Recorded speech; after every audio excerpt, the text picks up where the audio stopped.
All right. Well, I am not actually sure if this is going to work to record and hold a sleeping baby.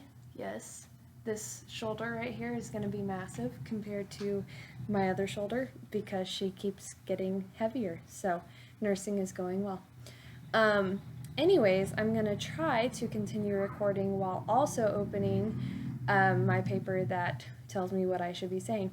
Funny that I am recording this right now because my perfection side of me was saying, oh, it's not ready, it's not good enough, you didn't get the undivided attention that you needed to give it, but I feel like this is perfect for a model of health for families because you have to figure it out while you are dealing with your family, which is wonderful, but doesn't allow for the type of attention to things that maybe you once were able to or desired to do. So, just like my model of health for the self and for marriage, I want to follow the same basic principles for health for family, which goes through Tony's idea of the awareness, health, and sustainability.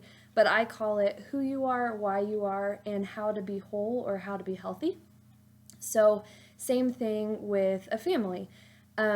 I really appreciate it. I just watched Stacy's video actually, and she talks about how every family is very different.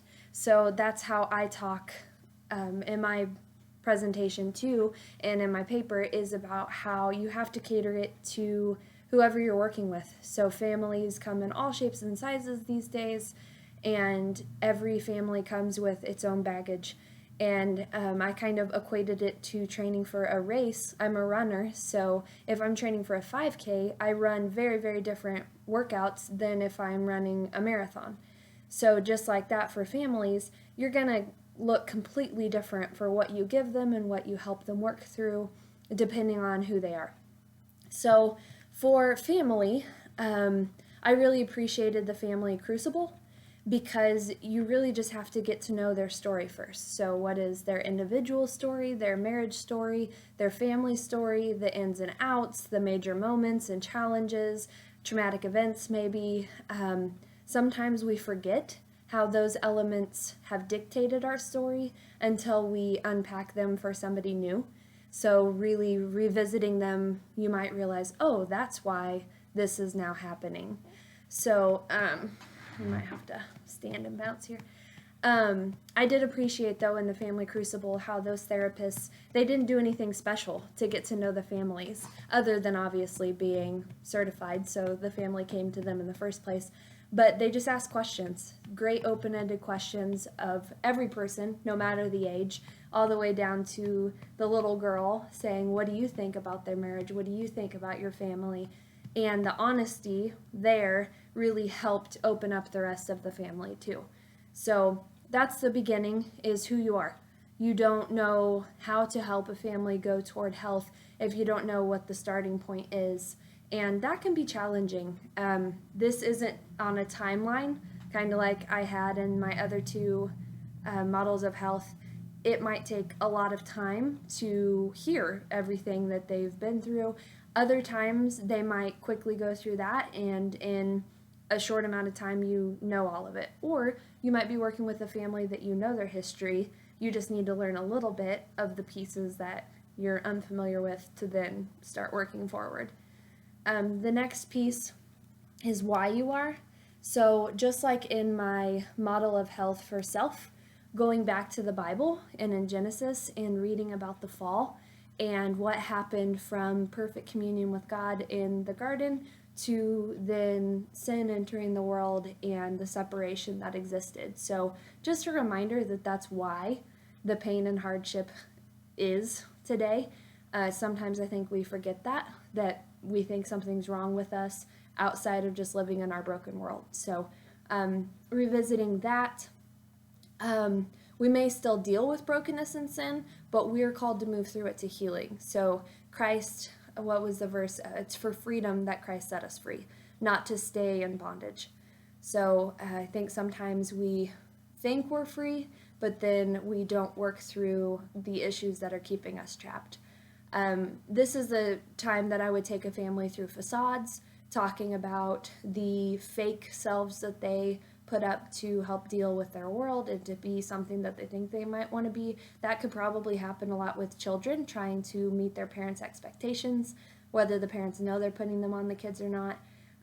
Maybe the parents are trying to parent completely different than they were raised, but instead they go the other direction and put completely different expectations on their kids. So this is also where I would love to visit the families of origin and even have them come in if there are some serious issues that have to be worked through, but really thinking through, okay, how did you interact with your parents?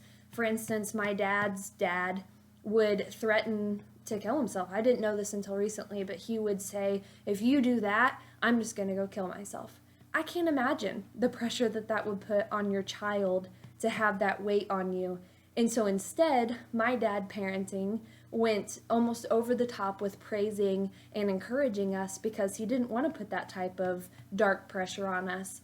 And so now coming into my marriage, I've had to learn that I don't need to just be praised all the time because that's what I was used to. You know, I don't need to be patted on the back for every single thing, but Luke also has to know that that's how I was raised, so I do need that sometimes to feel loved. Anyways, that's just one example, but through this time going through the blessing, I just love that resource, love that book. That would be fantastic for families to look at where they came from and what they have existing or not existing in their family and what they might want to introduce. But that's in the next part of health. And kind of to summarize this section of why you are, basically in a family you bring together two broken people with a lot of baggage, and then some others are added, and that produces more people to try to teach and navigate a broken and complex world. So that's why there's so many challenges, and there's a lack of transparency between families and individuals and in society today that we do a really good job with our facades of looking like we have it all together. And so we don't share the challenges we have to look for health and help working through things until it's too late, or our family's breaking apart, or unfortunately depression or suicide or addictions come in. So just really trying to make a comfortable opening for people to bear their baggage, to finally get rid of it. So the last part for my model for health and family is how to be whole or how to be healthy. And just like in my other models, I want to replace lies with truth from Scripture. So in my paper, you'll see listed out several verses about family, just replacing any lies that we might have about family with the truth of what God desires it to be. That it's not a popular model, but having the man as the head of the household, if it's a traditional family. I realize that that's not always the case now, so it might need to be, okay, what does this look like for single parenting, or what does this look like with step families, things like that. But with man as the head of the household and the woman as the helper and supporter, and as the children obeying the parents and the parents not exasperating their children, and just opening the door to truth, because it can get lost in the midst of all of the other messages our world is sending us. So yeah, reestablishing the proper balance, thinking of God first and then each other in a marriage above your children, which is not common today.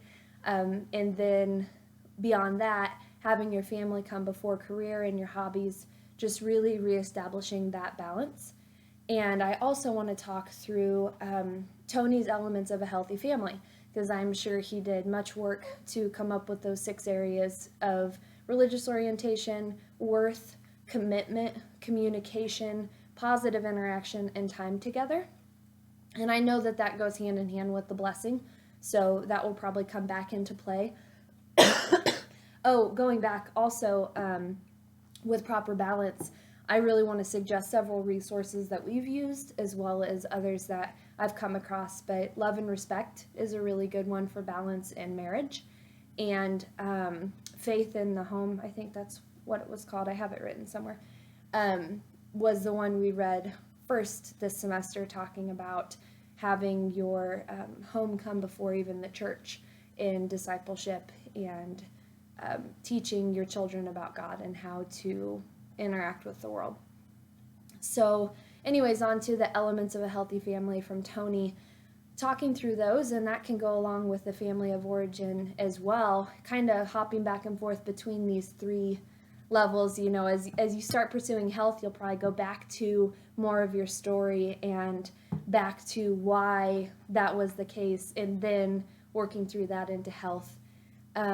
I also really appreciated our assignment this semester of picking out ways you could do better in those areas and things that you need to add to then declare that in your life and move forward in a healthier way, in a sustainable way where you can constantly revisit it and make sure that you're doing a good job. And oh, now we're in a different time of life. You know, once Ember's mobile, it's going to be completely different for what time together looks like and that sort of thing. So just really revisiting and creating a cycle of awareness where, yeah, you're doing okay now, but what happens when another crisis comes? And what happens when you forget to be intentional because everything seems okay and you start to fall back into those habits?